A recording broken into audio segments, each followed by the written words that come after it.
traditional Enjoy blessings every day to express yourself. Again, I invite you to open again your Bibles in the Old Testament,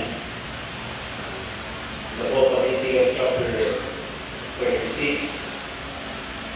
Son of man, prophesy to the mountains of Israel and say, Mountains of Israel, hear the word of the Lord.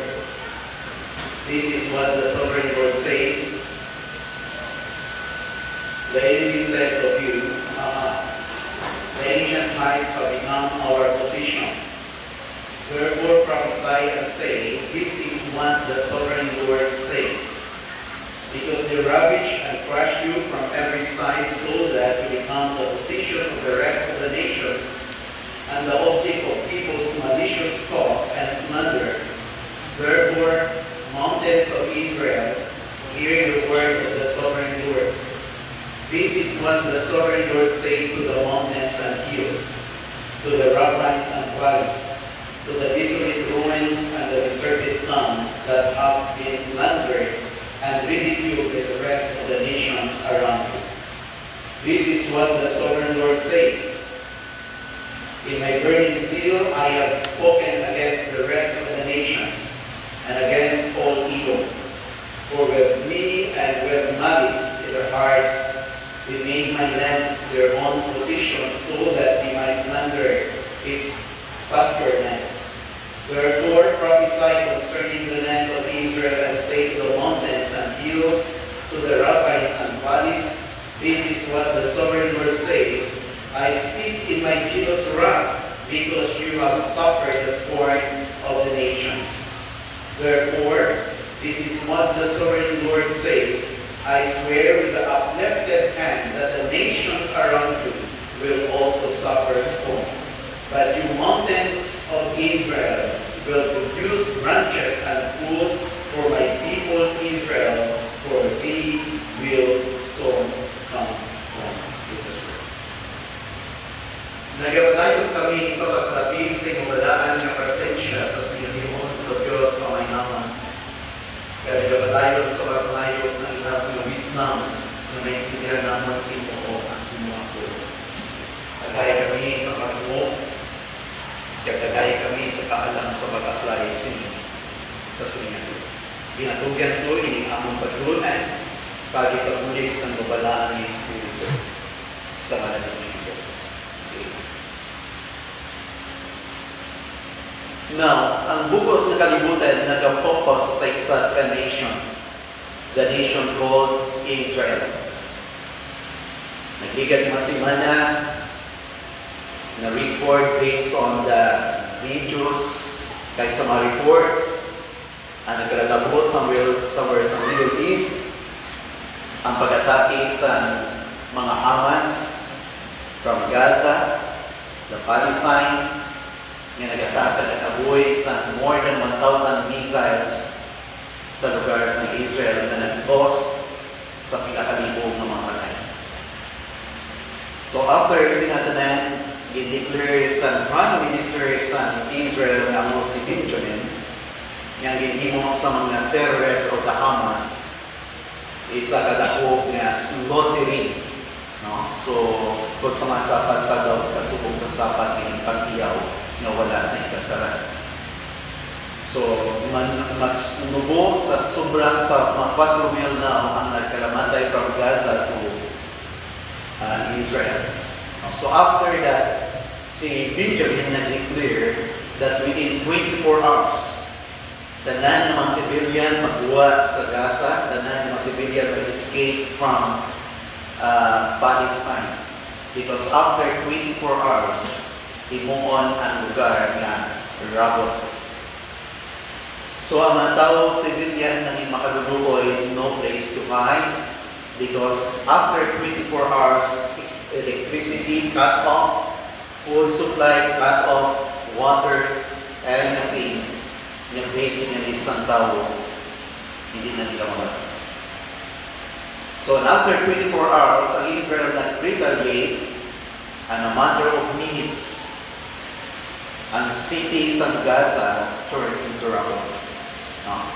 So ang mga Hamas, some of them nag-make sa mga civilian, but ang declaration as long na ma-identify ka that one, that you are a member of the Hamas group, wala sang surrender, it means death. So ang nangyayari na yung katapos. Now, why I tackle the issue about Israel based on the biblical prophecy. In the last chapters of the book of Ezekiel, there are several prophecies nga natabo kag mahanabo pala. In chapters 36 and 37 we are talking today, it talks about the re-establishment of Israel. In chapter 38 to 39 is the message about the coming final event or battle known as the Battle of Armageddon. And after that chapters 40, the record or the event coming in the future known as the millennial reign of Christ here on earth. So mo sina ang mga picture nga ginatulog that it was prophesied thousands of years ago. But chapter 6, aran na ang fulfillment, it was fulfilled 1948, known as the re-establishment or the declaration of the nation, the state, or the name of that nation legally, known as Israel State Republic. So, dili kita magatulog sa pila ka mga propesya, ka mga bagay which is important nga dapat naton nga ma-learn or maintindihan ang propesya nga ginhambal ni Prophet Ezekiel sa singahan. It might be so hard sa mga kauturan nato diri nga wala din sa exposure sa mensahe about prophecy. But luya ko ibalik kita sa ancient history or sa mga bagay nga nagkalatabo 25,000 years ago. In Israel from 586 BC until 1948 AD.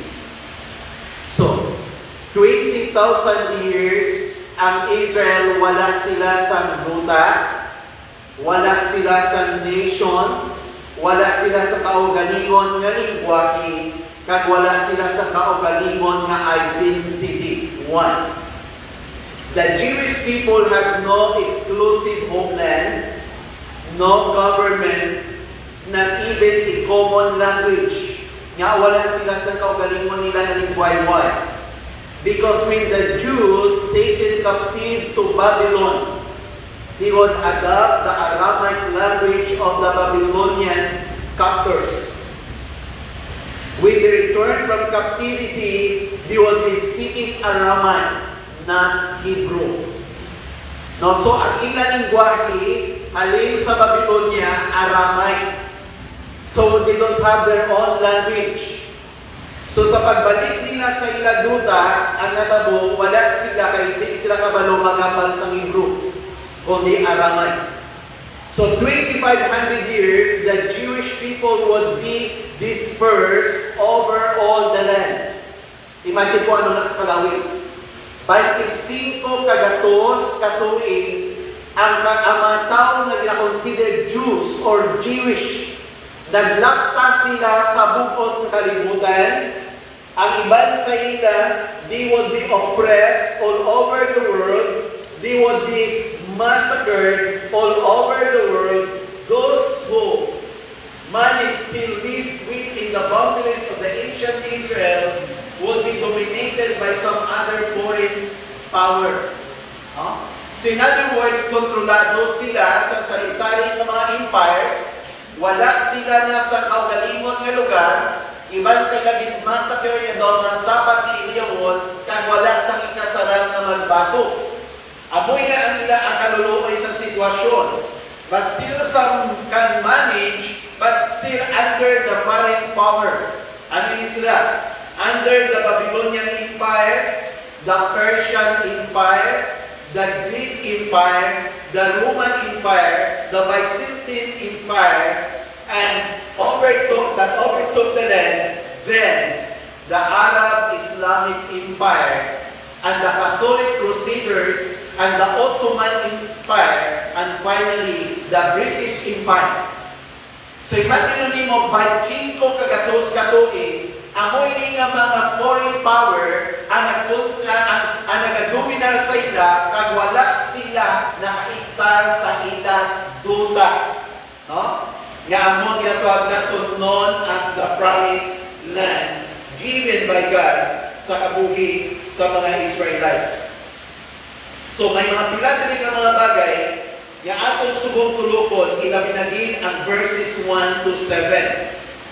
Son of man, prophesy to the nations of Israel and say, mountains of Israel, hear the word of the Lord. This is what the sovereign Lord says. The enemy said of you, Aha, the ancient heights have become our possession.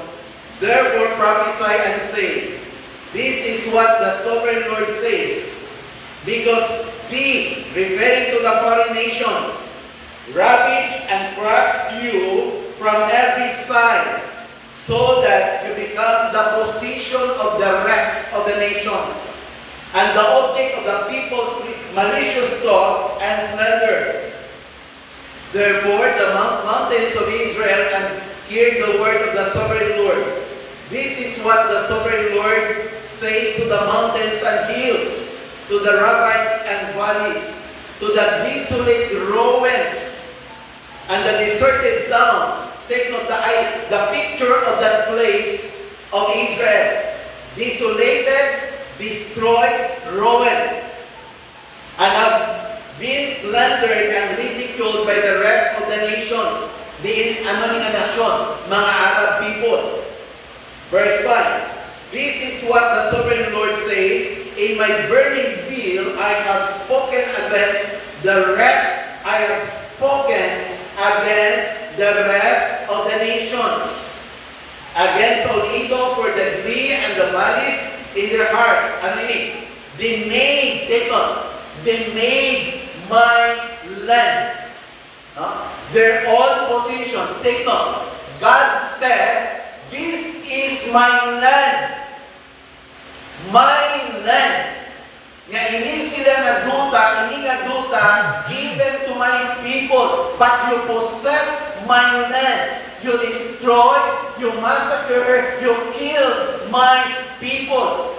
And in my anger, sa isang Ginoo, ipakita in my burning zeal, I have spoken against all the nations. So ang verses 1 to 7, luyag ko na maintindihan natin that this is a rebuke of all the nations around Israel that have come to take the land for themselves. Una, dapat tulokon natin in verses 1 to 7, God denounces the nations that overtake the land of Israel. Ang man na nation ang magakuha sa duta sa Israel, God is against them. Why? Because in God, this is my land. And I have given this land to my people.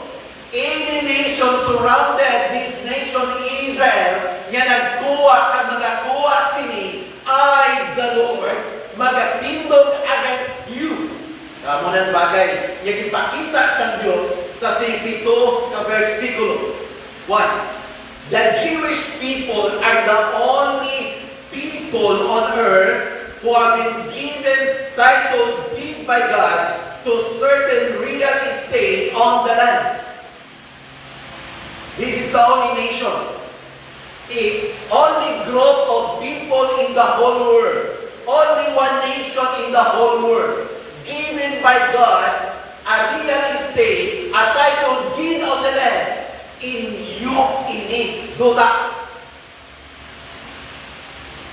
So, promise of God sa sininga nation, and to the surrounding nations, and when other people try to confiscate the land, God will rise up in anger against those nations.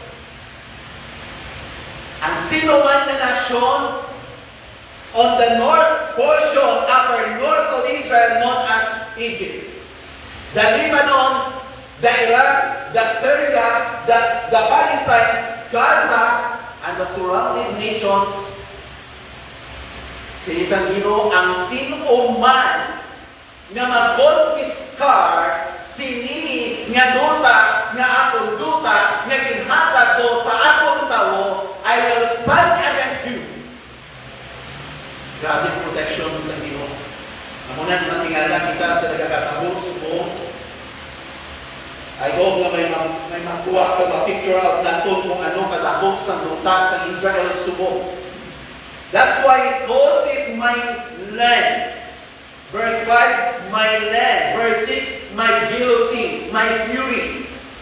There was no Jews until God providentially decided that one Gentile by the name of Abraham would be the source of the people who did not yet exist. And this patalan, wala sa Hudiyo nga tao, but God, in His providential plans, He decided nga makuha sa isa ka tao from Mesopotamia sa isa ka lugar na very idolatrous, sa isa ka lugar na wala nagakilala sa Diyos, sa isa ka lugar na wala relasyon sa Ginoo. Kaya ini nga Diyos, He decided that one Gentile by the name of Abraham would be the source of the people who did not yet exist. And God took Abraham as the pagan worshipper. Abraham was living in the land of the Chaldeans, which is the ancient Mesopotamia. Take note of the word. Ancient Mesopotamia, which means the land between two rivers, the Tigris and the Euphrates. Ano yung sa land? Ini ang Mesopotamia, ini nga lugar, amo ni utod ang lugar na inistalan ni Abraham. Diri si Abraham na tawo, diri si Abraham ang pamilya, dira siya nagpangasawa, dira siya nagtigulan. Ini nga lugar, Mesopotamia. The place, ancient name Mesopotamia, is the present name is Iraq. Iraq. That's why nakakontemplate ko kung amoy na siya exact location sa ancient place Mesopotamia nga ginaistaran ni Abraham, and presently ang tawag sina ka lugar Iraq.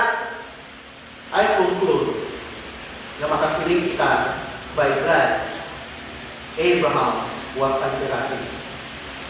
Why? Tumagran siya na tao. Dira siya ginkuha sa Ginoo. Na, yan pinapakita ko rin para maintindihan natin. Wala Jewish people, wala Israelites, but God took one person from Mesopotamia. With his wife. Yes, sa Genesis chapter 12, Abraham, leave your country, leave your family or your father's household, dahil ang asawa mo, and go to the place. Make 1,000 journeys, miles journey, to the place that I will show you. From Mesopotamia, he traveled thousands of miles going to the land now called Israel. Amo na siya na lugar.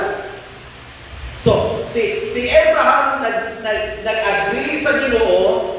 Abraham, as a Gentile, he worshiped pagan gods, but God appears to him, speaks to him, God promises him, God makes him a covenant with him that out of his seed will come a race of people that up to this point can be considered not Jewish nation. Now, ang Ginoo nag-promise sa sinatawo, buwak ka sa sinang lugar, kag di ka sinang lugar, magpanlakakon ikaw sa ginatos ni imo pamilya nga madaputan mo na lugar o di man na siya lugar na tayo. Because I will make your name great. I will make you into a great nation. Sinirang how come, O God? Because ang iyong wife, wala na sa kapasidad na magbata kay senior citizen na. But God made a promise. He made a covenant to Abraham. I will make your name great. I will make you into a great nation.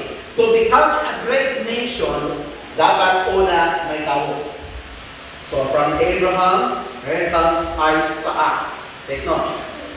Isaac married to Rebekah. Here comes the three, Esau and Jacob. Jacob received a blessing. So let's omit Esau. Jacob from Jacob, nagtawo ang 12 kabata. Sa 12 kabata, nagsulod ang 12 katribo. So from 72 souls, 72 katawo, alin sa lugar ng grabing gutom sa Kanaan, nagdulog sila sa Egypt. At totoo si Joseph. To make the long story short, Joseph now became a prime minister. So dito sa Egypt, gipakamaan mo sila, gipa-start sila sa Goshen, a prosperous land within the land of Egypt. Dira sa Goshen, nami ang nakabuhi. Napatay si Joseph, napatay ang Pharaoh's next king, mga sadista naman, ang mga Jewish people ginpaobra nila. And the Jewish people gin-enslave sila pila ka years? 430 years. Alin sa 72 kakalang, ginulipon 430 katuig, ang 72, nagdapot sila, lapit-lapit 3 million. 3 million people, it is a very strong nation that time. But, nagkabuhi sila ng ulipon, they are not warriors, they are not fighters, they are only a builder or slave. So, dira sila galing, nagwa sila, nagdapot sila sa tinatuan na promised land during the time of Joshua. But after the time of Joshua, ang spiritual na status nila, they worship different gods, and God allowed Assyria to capture them. God allowed Babylon to capture the southern portion of Israel. Now, doon yung pinipakita, parang bisan paano may gamay ikaw ang makapture. So from that on, from that time moment, nag-scattered sila sa bukos kalibutan, kag nabayaan nila kila lugar, kag nagkabuhi sila sa different nations, wala sa nasyon na nag-exister sa sinagduta sa Israel, not as the Jewish people. So, surrounded sa mga nations dito, nagkabuhi ang mga Jewish people, iban sila ginakamatay, ay iban sila ginapag-oppress, iban sila ginapag-massacre, because once you are identified as a Jew-blooded people, ang mga tao na anti-Jew, ginapatay ang nagkamahuli. Now, so, ipahayag din that God promised to Abraham that I will make your name great. Kaya si Abraham, God called Abraham to leave his country in Iraq and to make 1,000 miles journey to the land that I promised you and all. And thus the nation were born. The nation itself was established in terms of boundaries. Now, God gave the title deed, this land to Abraham and to his descendants. Now, pamangko. Paano ang kasiguruhan niya ang Diyos naghatag sa duta sa Kanaan o sa Israel sa mahuli? Turn our Bibles to the book of Genesis, chapter 15, verse 18. Genesis chapter 15, verse 18. On that day, the Lord made a covenant with Abraham and said, to your descendants, I give this land from the river of Egypt to the great river Euphrates. Na, church. Isa sa mga ipakita din na ma-picture out natin ang land sa Israel. Ibutan natin ang mapa para magamay kita ng idea. From this portion known as the river of Egypt, the boundary. And that other portion, the end portion sa Ultira, known as the boundary, known as the river, and you consider the river from the land, river of Egypt to the Euphrates River. Okay, shall we say the Egypt River and the Euphrates River? Amo na siya ang kalabaon sa duta nila na i-occupy. Based on the study, ang kabilugan na area, perimeter or dimension sa duta ni Promise of God, 300,000 square miles. Okay? 300,000 square miles. I was amazed because some of the Bible scholars nagapati sila nga ang 300,000 square miles dabot ang Saudi Arabia. Sulod ang Lebanon. Sulod ang Syria nga nabilong sa promise sa Diyos sa mga tao ni Israel. That is 300,000 square miles. From the river of Euphrates to the river of Egypt, ang muna sa kalabaon, kag ang kasangkaron sila, magasulod ang portion sa duta sa Saudi. Sulod ang duta sa Syria, sulod ang duta sa Lebanon, ang muna kalakad sa promise ni Lord. But what is the problem? During the time of King David was a warrior. So sa time ni David, ang na-occupy nila na land, tungkol kay nakuha nila ang pinaka kingdom, ang na-occupy ni David, siguro madalagan mga 85% of that land nga iya kinadominan. But after the death of David, amat-amat niya na gamay. No? So take note, God intended 300,000 miles minimum. Now, Israel leaving 8,130 square miles. Imagine mo na ng gamay. Only 2%. Meaning to say, kung ano ni kalapan ang mag-picture out natin sa mapa, kag ang iniga portion, half of this portion, in capital ni David, kag sa siya pag-ari, pagkamatay ni David, ang nabilin is only siguro masin natin out of 100%, the land nga ila in capital sa mga Israelite is only 20%. And in that 20%, under the colony and the empire of the British people, loyal sa mga British people dagan nga tagaan sa land ang mga Jewish people to wala ta sila tagaan sila sa kaugalingon nila nga duta within that perimeter. So ginatagan sila. Pagatag silid sa family Hoshin, hindi gusto kami ng mga Arabo may kaugalingon man nga duta. Ang ginhatag sa Israel na almost 20 to 25% aral dila sa tunga nga Jordan River. Si Churchill, a British nga aral sa isang mataas na position, just to appease nga hindi maakin ang Ocean family. Ang hinhimo, ginkuha niya ang mapa, kaya nagkuha sa San Crayos, kaya sa area na nag-assign sa Israel, ginpurita niya ang River Jordan na among ma-divide from west to east. And the east portion belong to Transjordan. Hindi ang Transjordan, amo na siya ang lugar subong nga Jordan. Si David may idea na. Ang Jordan, amo na siya, ang Biblia, alin sa Jordan River. Controlled until now by the Hoshin family. Ang nabiling na duta sa Israel, out of 300,000 square miles, is only 8,130 square miles. Inandaman na duta nga nabiling, nakasandig ang Palestine, nakasandig ang Gaza, and all the Arab nations surrounded that small portion, nagahandong na i-destroy kag papapasok sila a very small piece of land. But God said, why God is so very angry sa simandawo, sining sa verse 5. In my anger in my burning zeal, I have spoken against the nation or the rest of the nations and against all Edom, for the deed and with the malice in their hearts that they made my land their own possessions. God said, akon ina duta.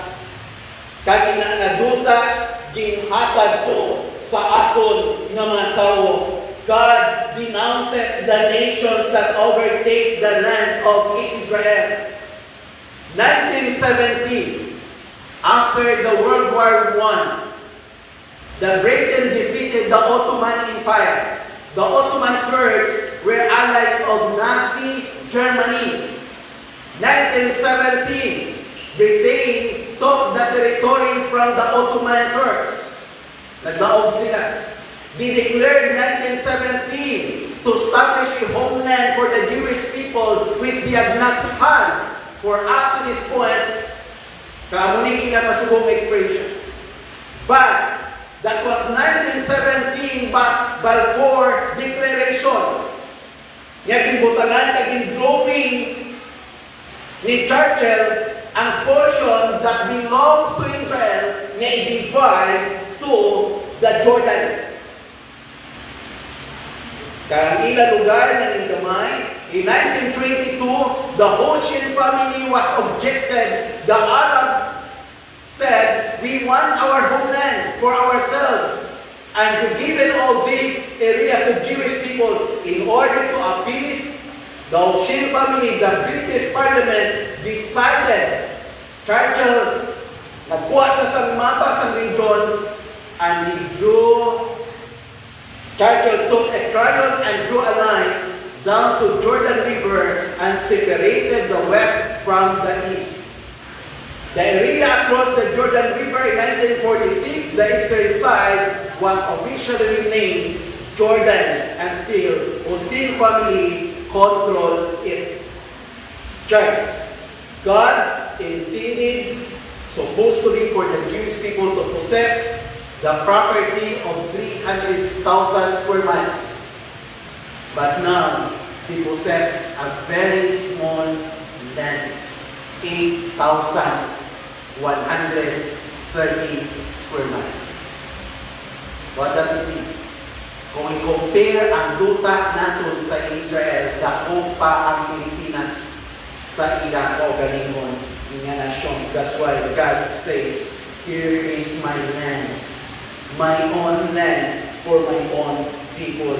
That's the reason why God denounces the nations that overtake the land of Israel.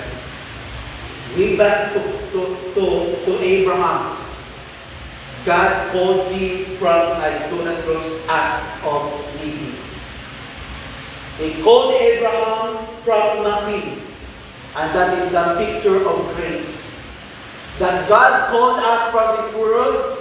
God called us sa isa ka klase sang kabuhi nga wala sa meaning pakadto sa kabuhi which is meaningful, sa isa ka klase sa kabuhi without security to a life, a kind of life full of security because of Jesus Christ, and that is the grace of God that we cannot really follow. That's why God called us in order to live for His own glory.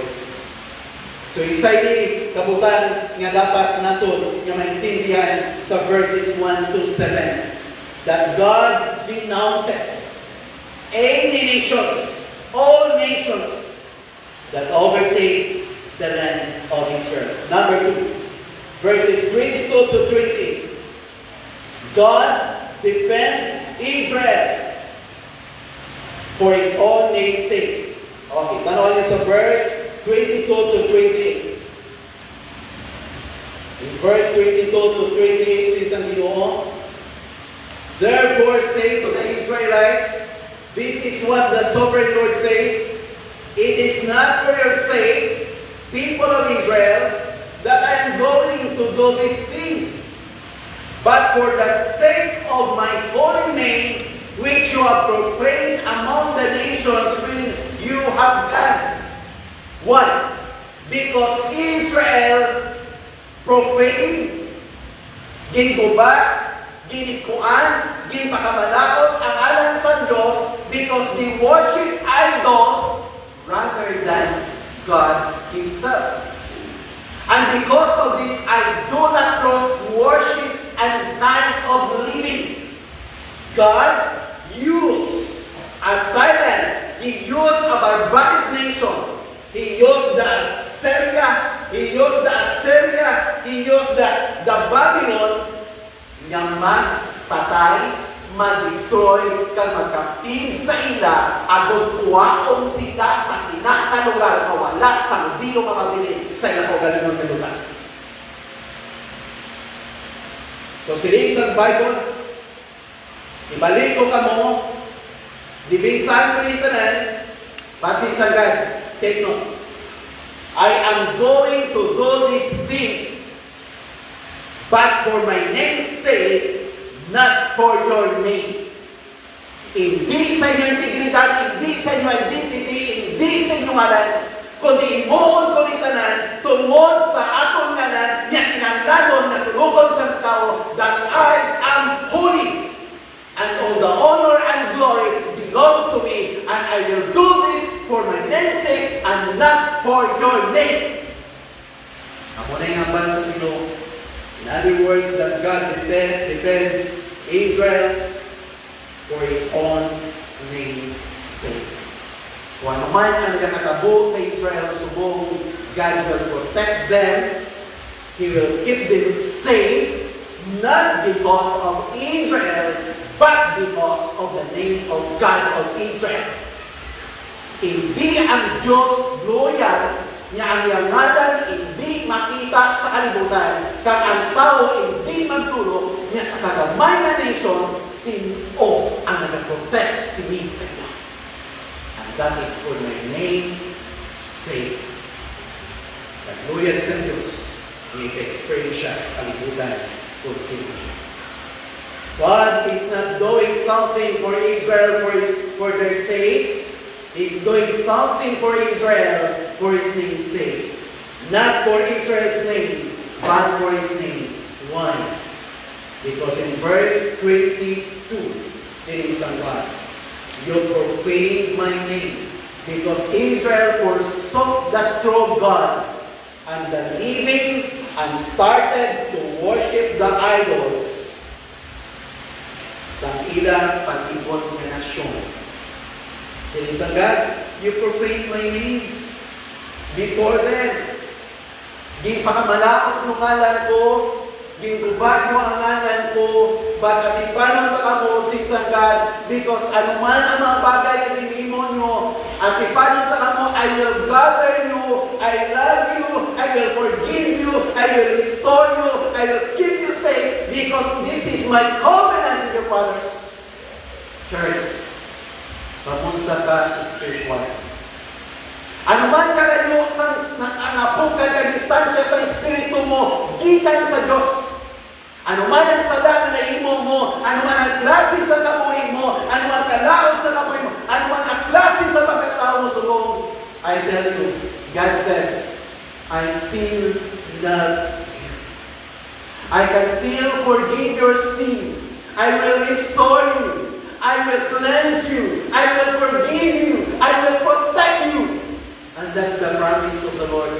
Ano man diin ka man nakagdaapot sa kalibutan, ano man kalayo sa iyong espiritu, ano man ang distansya sa relasyon mo sa akon, ano man ang klase sa kabuhi mo for the Lord, it is important for you. Return to me because I love you. I can forgive you. I can cleanse you. I can make you a new person because I will give you a new heart. That's why saying sa God, verse 23, I will sprinkle clean water on you, and you will be clean. I will cleanse you from all your impurities, from all your idols. I will give you a new heart. I will put a new spirit in you. I will remove from your heart stone of stone and give you a heart of flesh, and I will put my spirit in you and move you to follow my decrees and be careful to keep my laws. That's the promise of restoration. And the application is, church, young people, anuman ang klase sa kabugid kakalautan na ginagimong mo sumo, kag anuman kalayo sa relasyon, kagkamala sa relasyon mo sa Ginoo, God said, return to me. I will gather you. I forgive you. I cleanse you. And I will restore you. And that is the mercy of the Lord that still He is calling you today to return to Him. Third, makita natin diri ang declaration sa Bible in verses 34 to 36. In verses 34, things on God, the desolate land will be cultivated instead of lying desolate in the sight of all who pass through it. They will say, this land that was laid waste has become like a garden of Eden. Church, observe the word.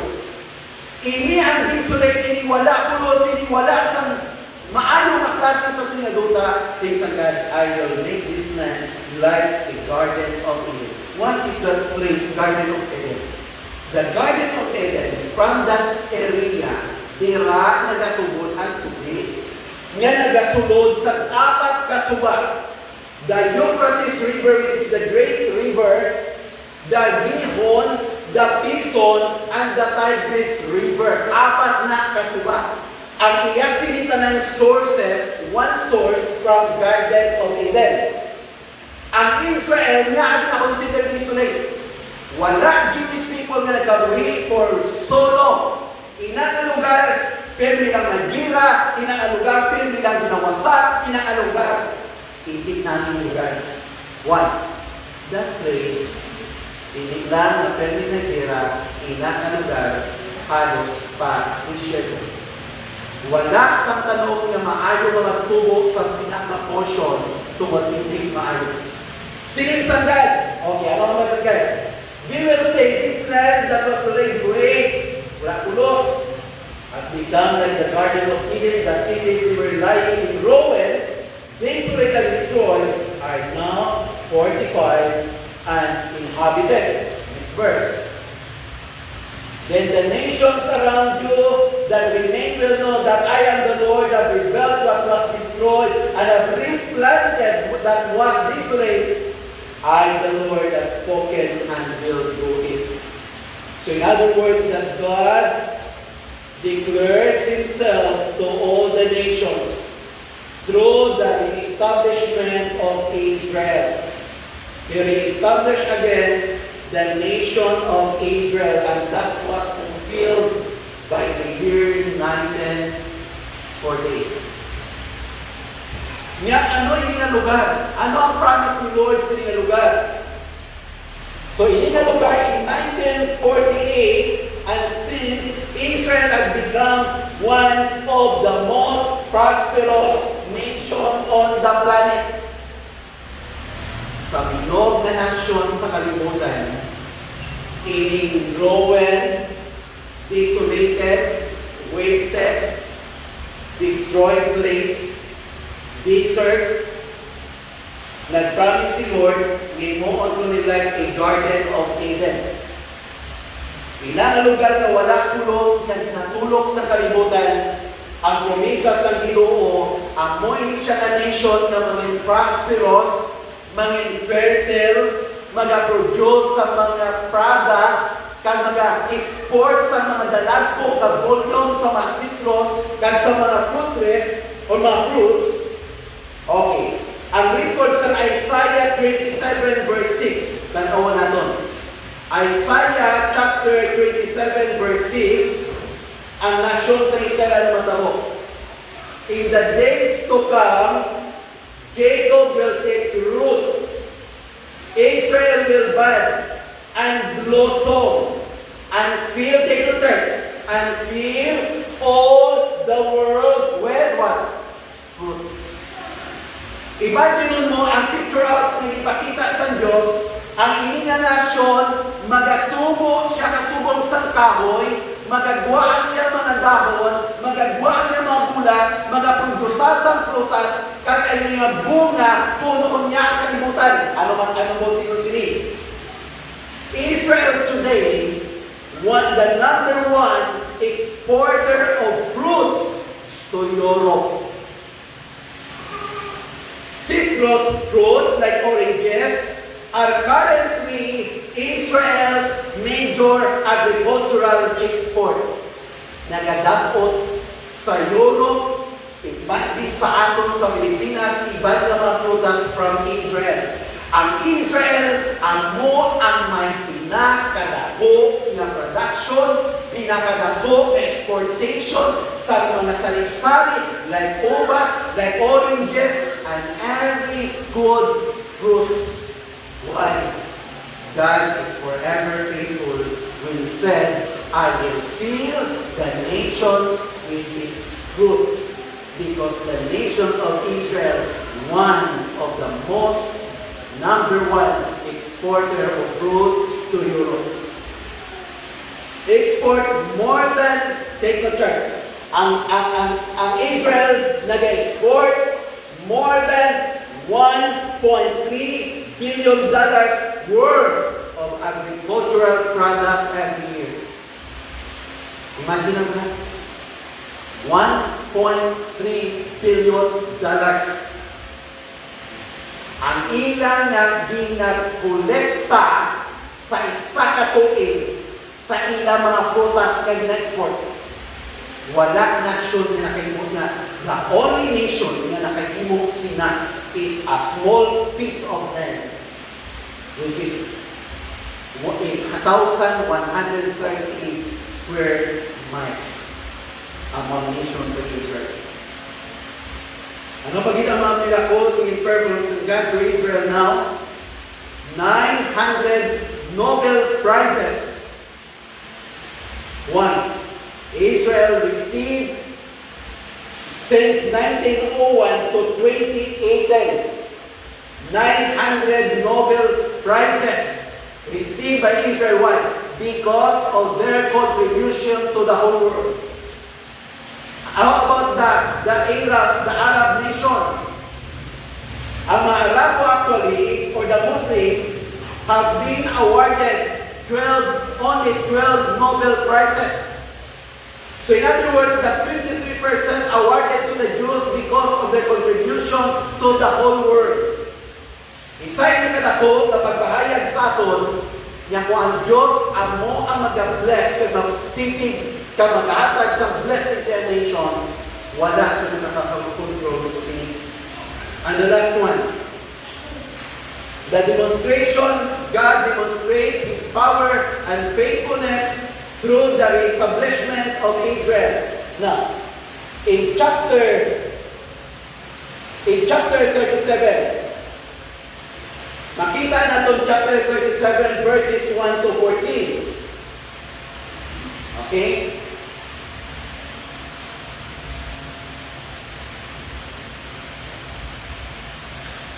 Chapter 37, 1 to 14. The hand of the Lord was on me, and He brought me out by the Spirit of the Lord and set me in the middle of the valley. This is not the prophecy. It was full of bones. He led me back and forth among them. And I saw a great many bones on the floor of the valley, bones that were very dry. He asked me, Son of man, can these bones live? I said, Sovereign Lord, you alone know. Then He said to me, prophesy to the bones and say to them, dry bones, hear the word of the Lord. This is what the Sovereign Lord says to these bones. I will make breach into you, and you will come to life. I will attach 10 bones to you and make flesh come upon you and cover you with skin. I will put breath in you, rather, and you will come to life. Then you will know that I am the Lord.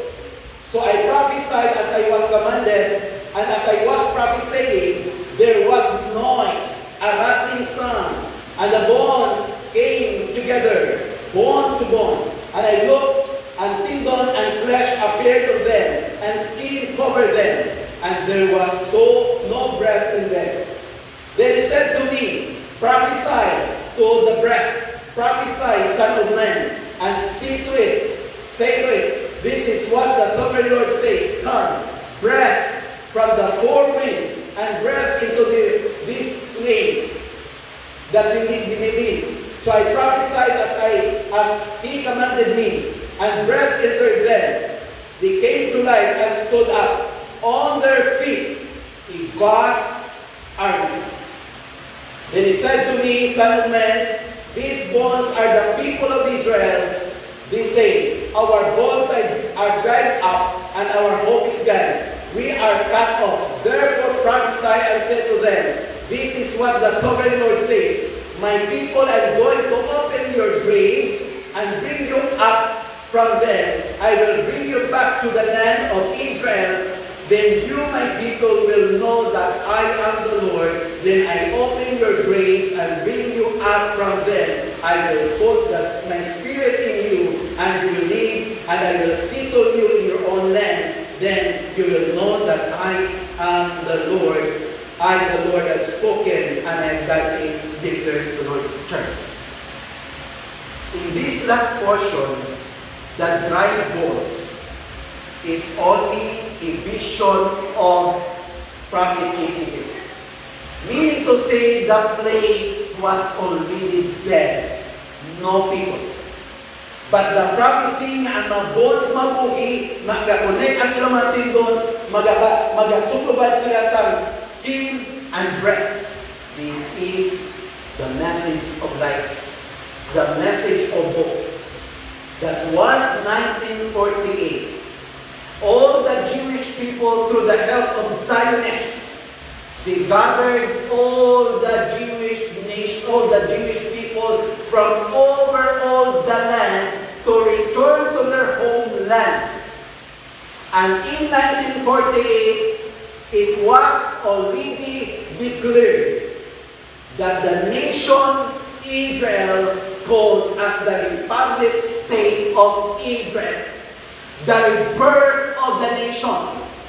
But starting 1948, sa nakabalik na sila sa kaugalingon nga duta, until now, starting 1948 until now, wala utak ang gera bago sa Israel. Why? Because God made a promise in verse 10. Nakabal sa verse 10. Siling sa versicle 10. Okay?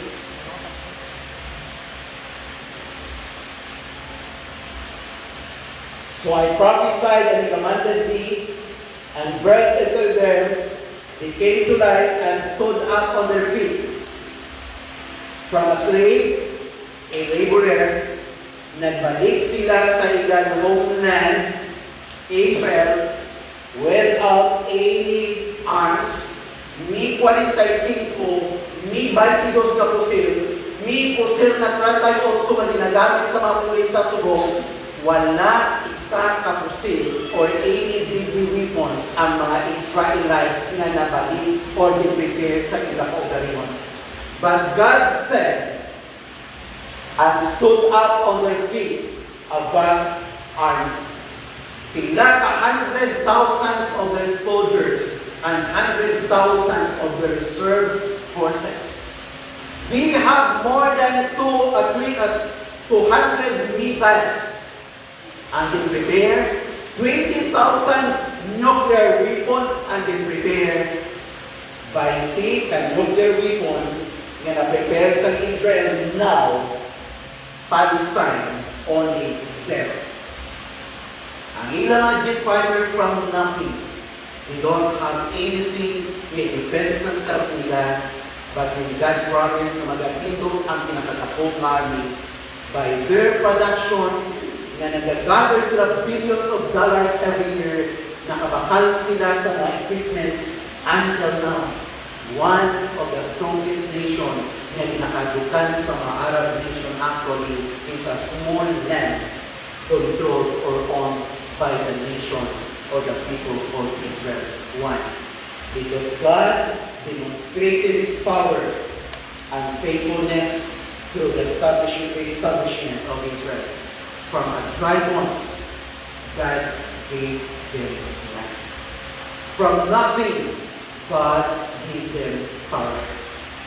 From dust to ashes, but God gave them capacity to survive in order to become a warrior in the country.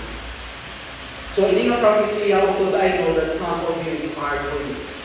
But Lord, kung isang paano may mag-grasp na kung why na ang nasyon sa Israel or somewhere in Middle East, wala unta ang gera to fight against this small nation. But remember, God said, this is my land, my own land. This is my people, they are precious to me. Any nations na may gusto kung may handong sa pagkuha-kuha sila or pag-capture sa property that belongs to you.